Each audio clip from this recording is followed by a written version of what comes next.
భారత్తో వివాదం వేళ మాల్దీవుల ప్రభుత్వం కీలక నిర్ణయం తీసుకుంది.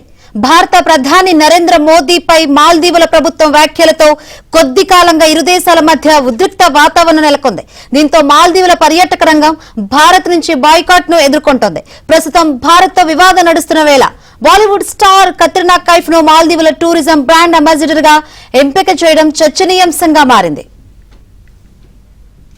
వ్యాపార ప్రపంచంలో కత్రినా కైఫ్ ఎన్నో విజయాలు సాధించింది. ఫోర్బ్స్ ఐకాన్ ఆఫ్ ఎక్సలెన్స్ గా కత్రినా కైఫ్ కు గుర్తింపు ఉంది. తాజాగా మాల్దీవుల tourism sunny side of life కి గ్లోబల్ బ్రాండ్ అంబాసిడర్ గా కత్రినా కైఫ్ ను నియమించినట్లు మాల్దీవుల మార్కెటింగ్ పబ్లిక్ రిలేషన్స్ కార్పొరేషన్ ప్రకటించింది. కత్రినా కైఫ్ ను ప్రకటించడం ద్వారా ప్రపంచవ్యాప్తంగా పర్యాటకులను మాల్దీవులకు రప్పించాలని ప్రభుత్వం లక్ష్యంగా ఉంది. మాల్దీవులకు భారత టూరిస్టుల నుంచే మెజారిటీ వాటాగా ఉండడంతోనే కత్రినాకు మాల్దీవ్స్ ప్రభుత్వం ఈ ఛాన్స్ ఇచ్చినట్లు తెలుస్తోంది.